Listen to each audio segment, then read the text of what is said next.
Oi, pessoal, tudo bem com vocês? A paz do Senhor Jesus Cristo. Seja bem-vindo a mais um vídeo, a mais um conteúdo do canal. E antes de rodar a vinheta, eu quero deixar um recadinho bem simples e bem rápido. Dê aquele likezão para fortalecer e também compartilhe. Que a paz do Senhor Jesus esteja contigo e bora para o próximo conteúdo.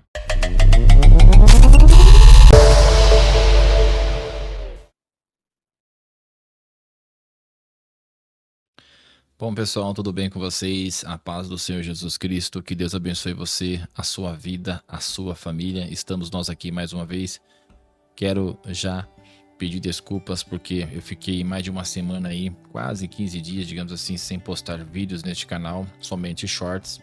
Mas na questão de continuidade do nosso devocional, eu dei uma parada porque algumas circunstâncias, né, por força maior, e outras atividades não pude fazê-lo, mas os vídeos estão aí e eu pretendo dar continuidade, se Deus assim permitir, né? E também as nossas circunstâncias, porque nós somos seres humanos e somos limitados, né, a tempo. Nós somos limitados com relação não só à cronologia, mas às demais circunstâncias. E, bom, a gente não pode esquecer que nós temos um compromisso, né, que é o compromisso de trazer para vocês, né, trazer este conteúdo, essa responsabilidade que eu assumi de trazer, pelo menos do Evangelho de Mateus, né? E nós vamos terminar, né, tão logo. Este capítulo 9, nós iremos fracionar, pelo que eu vi aqui, vai ter que fracionar em 2 vídeos, mas o importante é que nós passarmos a mensagem.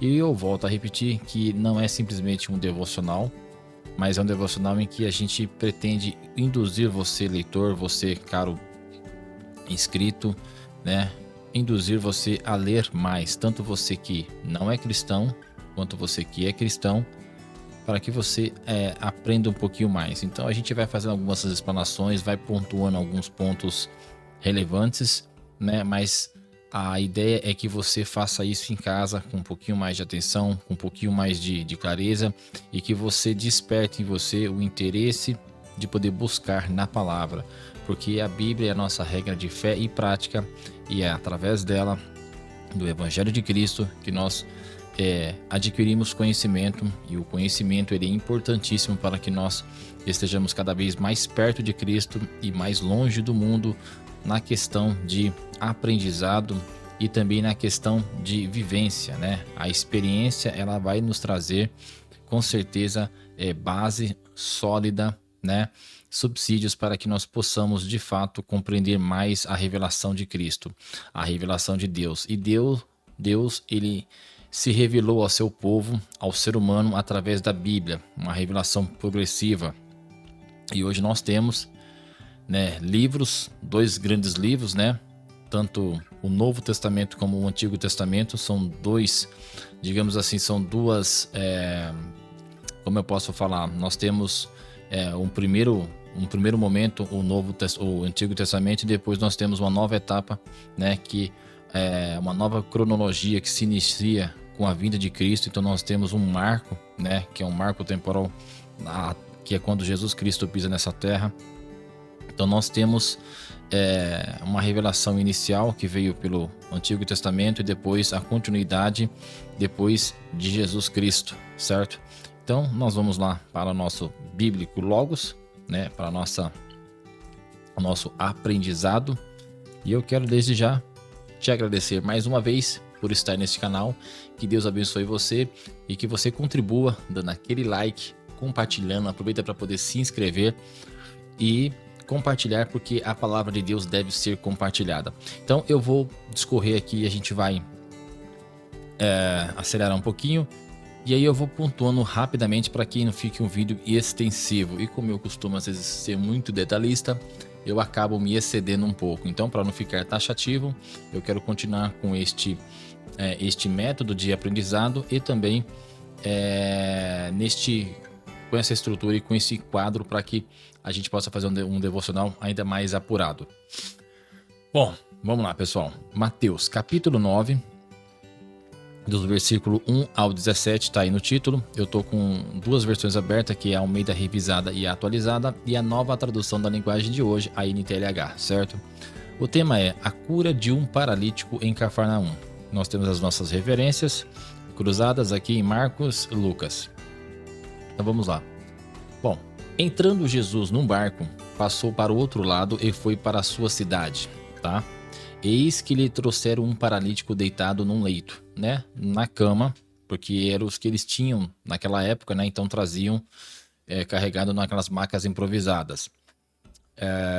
Vendo-lhes a fé, Jesus disse ao paralítico: tem bom ânimo, filho, estão perdoados os teus pecados. Mas alguns escribas diziam consigo, né? Diziam entre eles, sempre tinha alguém ali para ser contra, para ser a oposição. E assim será com todos e como é hoje, né? Nós sempre encontraremos resistência. Mas alguns escribas diziam consigo: este homem blasfema. Então Jesus, porém, conhecendo-lhes o pensamento, disse: por que cogitais o mal em vosso coração? Pois qual é mais fácil? Dizer: estão perdoados os teus pecados, ou dizer: levanta-te e anda? Então ele fez uma indagação, uma pergunta. Aí ele continua: ora, para que saibais que o Filho do Homem tem sobre a terra autoridade para perdoar pecados, disse então ao paralítico: levanta-te, toma o teu leito e vai para a tua casa. E levantando-se, partiu para a sua casa. Vendo isto, as multidões, possuídas de temor, glorificavam a Deus, que dera tal autoridade aos homens. Então eles não tinham visto isso até agora. Eles tinham os profetas, mas não alguém com autoridade como Cristo e com uma evidência tão grande, porque Jesus Cristo foi o marco temporal. E ele estava em evidência. E o que estava acontecendo ali? Ele estava realizando milagres, porque ele mesmo disse: eu não vim para os sãos, mas eu vim para os doentes, né? Os doentes de alma, de espírito, pessoas atribuladas. E sempre encontrava resistência, porque nós temos aqui os fariseus, tinha os escribas, que eram pessoas anciões daquela época, que eram responsáveis pelos ensinamentos, né, das leis que eles tinham no Antigo Testamento, porque até então o Novo Testamento ainda não era acessível, não tinha sido escrito, né? Não tinha pergaminhos. Então o que eles tinham era o que? Eram os livros dos profetas, certo? Depois do ano 50, daí em diante, foram aparecer os novos, algumas inscrições, alguns pergaminhos, né? Com relato dos apóstolos, mas isso bem depois, certo? Então sempre tinha alguém ali na oposição, porque eles eram pessoas, né, de facções ali, como os fariseus, saduceus, que eles enfatizavam muito a lei, que o homem deveria passar pela lei. Só que o homem, na verdade, o crivo da lei só mostrava a nós mesmos, aos homens, que o homem não conseguiria de fato, de maneira alguma, cumprir. Só que eles também eram muito hipócritas, porque eles não cumpriam aquilo. Então tudo que Jesus fazia, eles tentavam achar algum motivo para poder indagar Cristo, para ver se ele caía, né, nesses testes, nessas experimentações, porque eles queriam apontar Jesus Cristo. E aí foi que Jesus Cristo falou: o que é mais fácil, você falar para a pessoa, né, estão perdoados os teus pecados, ou levanta-te e anda? É muito mais difícil você chegar para uma pessoa enferma que está acamada e você falar para ela: levanta-te e anda, porque você tem que ter muita fé, e a pessoa também tem que ter fé, e você tem que crer com veemência de que aquilo vai se cumprir, certo? E uma pessoa levanta. Agora, se você falar para ela: perdoados estão os seus pecados, você simplesmente falou uma palavra, soltou uma palavra. É claro que a autoridade para perdoar pecados só vem de Deus. Nós não temos essa autoridade, até porque Jesus Cristo foi o único que conseguiu provar que ele estava acima de tudo, entendeu? Que ele cumpriu tudo. Mas ele tinha essa autoridade, só que na cabeça daqueles que eram oposição, né, eles ficaram doidos quando ouviram isso e ficavam cocheando entre eles, né, murmurando e ali fofocando. E Jesus Cristo, já conhecendo o coração deles, foi lá e deu uma lapada. Bom, e a gente vai continuar agora com a vocação de Mateus, né, que é a vocação do apostolado de Mateus. Depois desse evento, então, aí, né, do paralítico, veio Jesus. Partindo dali, Jesus, né, daquele evento em que ele curou o paralítico, viu um homem chamado Mateus sentado na coletoria, né, e disse-lhe: segue-me. E ele se levantou e o seguiu. A coletoria aqui a gente entende que era um posto, né? Eles chamam de Mateus o publicano, porque ele fazia trabalho para o pessoal romano, né? Naquela época, colhendo impostos. E essas pessoas eram mal vistas, né? Então, quando eu falava, poxa, você é judeu, mas você está ali se contaminando, ajudando o povo romano, mas ele trabalhava ali. E quando a gente vê essa expressão aqui, quando Jesus o chama, e ele rapidamente se dispõe e levanta para poder segui-lo, aquilo não aconteceu da noite para o dia ou naquele momento. Jesus Cristo, a Bíblia fala que aos 12 anos ele já indagava, já discutia, debatia, entrava em confronto na questão da oratória, da palavra, né, com os mestres da época. Então Jesus já tinha um histórico, já vinha estudando, tanto é que Jesus cita alguns livros dos profetas, porque é o que eles tinham à disposição. Então a gente entende, né, mesmo que esteja implícito, né, a gente subentende que Mateus e todos os outros apóstolos já ouviam a pregação de Cristo. E em algum momento eles se decidiram e aí seguiram a Jesus. Quando chegou este momento em que Jesus chamou, eles já tinham ouvido. Então não foi assim da noite pro dia, né? Muita gente pensa, eu até mesmo no início da minha conversão eu achava que era assim. Não, mas como é que Jesus só chegou assim, chamou e a pessoa foi? E é tão difícil a gente chamar uma pessoa para poder... Chamar é fácil, mas essas pessoas atenderam o chamado assim de pronto? Não, existe, houve um histórico, né, por trás disso. Já havia algum tempo em que eles ouviam a palavra de Cristo. E aí, quando chegou aquele momento, Jesus Cristo passou novamente, chamou e eles de pronto, né, foram e o seguiram. Mas isso é muito interessante, porque depois vai dar muito bafafá, porque Jesus Cristo vai participar de um almoço, né? E aí é onde tem aquela fartura, onde tem as pessoas que ficam se reunidas, e aí há muito bafafá naquele momento, e a gente vai chegar nesse ponto. Tanto é que fala aqui o próximo tema: Jesus come com os pecadores. É o tema, pelo menos o que está aqui nessa tradução da Almeida revisada e atualizada. Então, estou no versículo 10. E sucedeu que, estando ele em casa, à mesa, muitos publicanos e pecadores vieram e tomaram lugar com Jesus e seus discípulos. Ora, vendo isto, novamente, os fariseus, eu até deixei grifado aqui, perguntavam aos discípulos: por que come o vosso mestre, né, perguntando para os discípulos, com os publicanos e pecadores? Mas Jesus, ouvindo, disse: os sãos não precisam de médico, e sim os doentes. Ide, porém, e aprendei o que significa misericórdia quero, e não holocausto ou sacrifício. Aqui nós temos aqui uma referência aqui, até deixei grifado, que está em Oséias 6:6. Deixa eu deixar aqui na nossa nova... Vou deixar na Almeida revisada. E aqui fala, né, Oséias falando, ele se referindo lá, porque o que acontece? O que Jesus quer? O que Deus requer de nós hoje? Que nós sejamos obedientes, que nós tenhamos temor e obedeçamos à vontade de Deus, à palavra. E a gente vai aprender isso como? Lendo as Escrituras. Se nós não lermos as Escrituras, nós ficaremos tateando como cego no escuro. E você facilmente poderá ser ludibriado pelas coisas deste mundo. E nós temos que ter atenção, é justamente nisso. Então a gente só vai aprender quando a gente começa a buscar. E certamente o Espírito Santo de Deus, ele vai trazer luz ao seu conhecimento, aos seus olhos, ao seu entendimento, para que você aprenda. Mas aprenda como? Lendo. Somente lendo, né? O Espírito Santo vos fará lembrar daquilo que vocês leram, daquilo que nós lemos. E se nós não fizermos isso, dificilmente nós aprenderemos. Não vai ser assim como se um êxtase, né, uma coisa rápida, a gente atingisse o clímax, né, um êxtase, de repente, poxa, eu já estou sabendo de tudo. Não. A palavra está aí justamente para isso, para que nós possamos ler, e depois que nós lemos, o Espírito Santo vai nos trazer esse conhecimento. E é justamente isso que Jesus está falando aqui, ó. Eu quero o quê? Eu quero que as pessoas me sigam, né, obedientemente, pacientemente, ao invés de fazer o que? Sacrifício. Porque por isso que tem essa referência lá falando sobre Osés, porque no Antigo Testamento, quando as pessoas cometiam um pecado, né, então, e havia uma questão de escalonamento, né, então uma pessoa que furta tinha tinha que entregar um sacrifício, uma pombinha, uma rolinha, ou então um animal de grande porte, de acordo com aquela transgressão que ela cometeu. Que a transgressão nada mais é, né? O pecado é a transgressão da lei. Então havia um escalonamento. E o que Deus sempre quis não é ficar recebendo sacrifícios, mas sim que a gente seja obediente. Por isso que ele fala, obediência quero, né? E não sacrifício.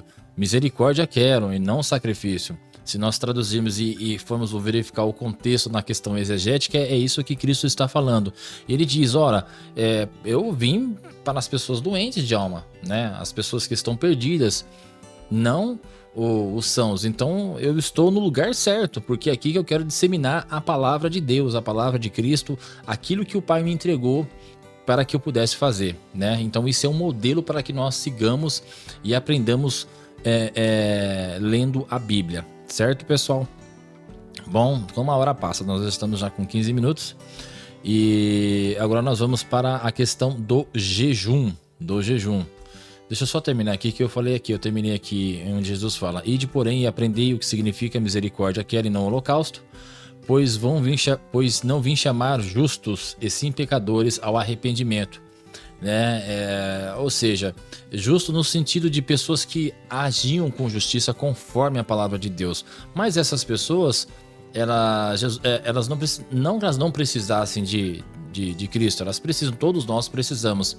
Mas o que acontece? A gente vai chamar a atenção sempre daquela pessoa que está pisando fora da faixa, porque aquela pessoa que está andando certo, você não tem um porquê ir lá adverti-la, né? Você vai acompanhá-la, é igual um pastor na igreja, ele se preocupa com todo mundo, mas em especial com aquelas pessoas que de alguma forma estão ficando em evidência, né? Estão aparecendo mais, estão com alguma dificuldade, estão exalando algum cheiro estranho, algum comportamento estranho. Então o pastor ele fica, porque aqueles que estão já na presença de Cristo, estão mais firmes, ele se preocupa, mas não tanto quanto os outros, porque tem pessoas que são mais sensíveis, né? Pessoas que têm mais dificuldade, então essas pessoas merecem atenção a mais. Então foi isso que Jesus Cristo falou.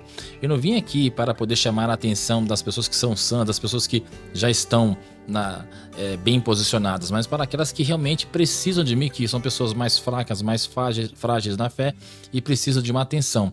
É isso que eu vim fazer.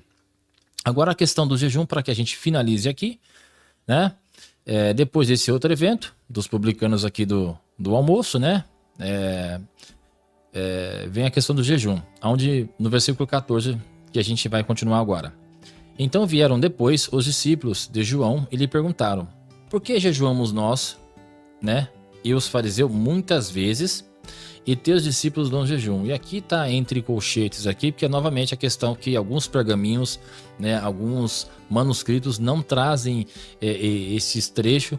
Então a Almeida, ela vem justamente dos manuscritos críticos, mas eles acrescentam aquilo que muitas vezes apareceram nos manuscritos majoritários. Então ela traz aqui em colchetes, né? Então a gente entende aqui, ó, vieram depois os discípulos de João e perguntaram por que nós jejuamos, e os fariseus, aí fala muitas vezes, ou seja, aqui está intensificando, né? Muitas vezes os fariseus jejuavam demais, eles gostavam de se mostrar, de ficar em pé, orando nas praças, nas sinagogas e mostrando, né? Vestido de pano de cinza, né? Pano de saco e com cinzas. Então naquela questão que a gente estudou anteriormente, que quando a gente for jejuar, a gente tem que se aprontar, tomar um banho, escovar os dentes, né, estar num bom estado e não mostrar para os outros. Nós temos que mostrar para Deus, que Deus em secreto nos recompensará. E aqui eles falam que os fariseus jejuavam muitas vezes, né? Todo mundo sabia, já era uma coisa regular. E aí ele fala: e teus discípulos não jejuam? E aí Jesus pega e diz: podem acaso estar tristes os convidados para o casamento, enquanto o noivo está com eles, né? Dias virão, contudo, em que lhes será tirado o noivo, e nesses dias hão de jejuar. Ninguém põe remendo de pano novo em veste velha, porque o remendo tira parte das vestes, e fica maior a rotura. Nem põe vinho novo em odres velhos, do contrário, rompem-se os odres, derramam-se o vinho, e os odres se perdem, mas põe vinho novo em odres novos, e ambos se conservam. Então nós temos aqui uma espécie de analogia que Cristo faz para que nós entendamos, porque Qual que é o foco principal aqui, né? O contexto imediato que a gente vê aqui é a questão do jejum. Eles perguntam por que os discípulos que estavam com Cristo não jejuavam? Por quê? Porque o noivo estava com ele, Jesus Cristo estava com ele. E o jejum, ele é uma maneira de fortalecer, de matar a carne. A gente não jejua por alguém, mas nós oramos por alguém e jejuamos para fortalecer a nossa carne, o nosso espírito e mortificar a carne. Né? E como nós fazemos isso? Através do jejum, que é uma renúncia, e é muito difícil você renunciar às coisas do mundo, né? Então você faz isso através do jejum, que é uma renúncia, é uma dedicação mais severa, mais pesada, é uma coisa mais intensa. Mas por que Cristo falou aquilo? Porque Cristo estava com eles. Então depois, tanto é que ele fala, depois que o noivo for, aí sim vocês precisarão jejuar, porque virão tempos tenebrosos, tempos mais difíceis, e vocês terão sim que jejuar para se fortalecerem ainda mais. E aí vem a analogia da questão da roupa. Você não põe remendo novo em roupa velha, porque não vai adiantar, a roupa já está velha e você vai pôr. Não, e também não se usa odres, né, recipientes de vinhos velhos para colocar vinho novo, porque senão você vai fazer o quê? Você vai dar um mau sabor por causa do recipiente. Então tem que ser tudo compatível, tudo adequado. E é isso que ele quis dizer. Então, o que nós temos que entender é o seguinte, que enquanto Jesus Cristo estava ali com eles, não havia essa necessidade de fazerem, de jejuarem, que eles estavam num processo de aprimoramento, um processo de aprendizado. Depois, tanto é que Jesus Cristo teve a ascensão aos céus, é que eles começaram a entender, porque até então Pedro foi lá e negou Jesus 3 vezes. Nós vimos outras questões que a Bíblia relata, né? Em alguns pormenores, depois que a gente começa a ler os evangelhos, depois que a gente começa a ver Atos, que eles foram aprendendo. E a vida com Cristo é uma experiência contínua, em que a gente sempre estará aprendendo dia após dia, e nós só aprenderemos quando nós tivermos contato e experiência. Nós não temos a questão de Jesus fisicamente, né? Nós não tivemos essa oportunidade, mas nós temos o Espírito Santo. Por isso que Cristo falou, eu vou aos céus, mas não vos deixarei órfão, enviarei o Espírito Santo. E nós temos a palavra, né? A palavra, quem que é a palavra? Jesus Cristo.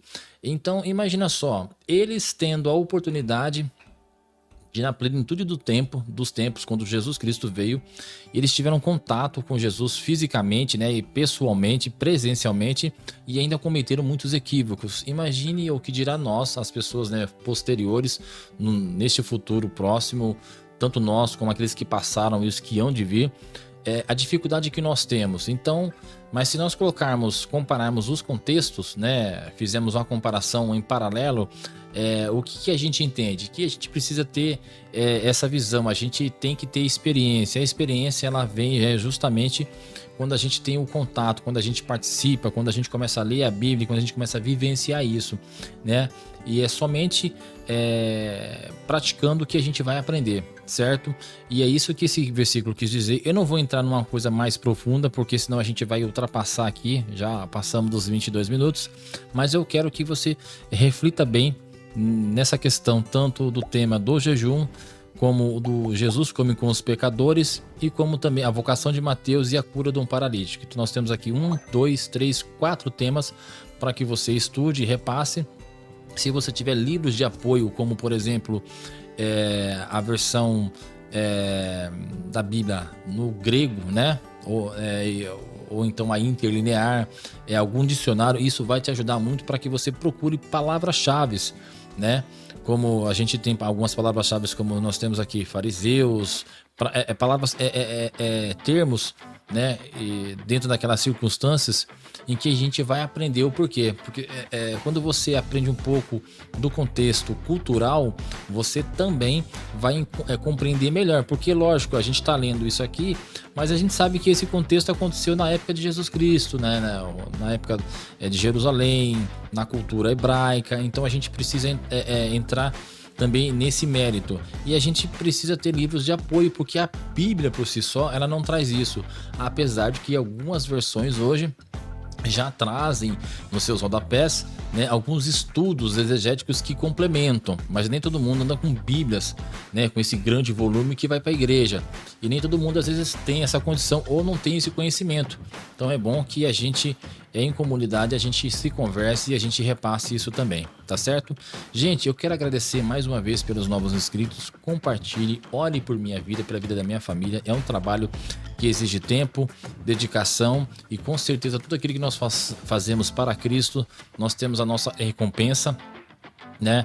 Não que nós devemos fazer pensando em recompensa, porque nós já temos a salvação, que é a melhor recompensa que nós temos, mas Jesus Cristo fala que aquele que trabalha por ele, né, por amor, se dedica a ele, terá a sua recompensa. Mas além disso, nós temos também as nossas adversidades, nós temos as nossas limitações, dificuldades, e quando você se dedica para fazer algo para Cristo, você certamente enfrentará oposição, assim como Cristo também enfrentou.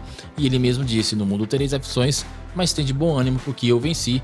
E se nós estivermos no centro da vontade de Cristo, de Deus, nós certamente venceremos em nome do Senhor Jesus. Então eu quero deixar aqui os meus agradecimentos, que o amor de Deus, que a graça e paz do Senhor Jesus Cristo e as consolações do Espírito Santo estejam com vocês, que Deus abençoe a sua vida e até a segunda parte desse vídeo, se Deus assim permitir. Até a próxima, fica com Deus, tchau, tchau.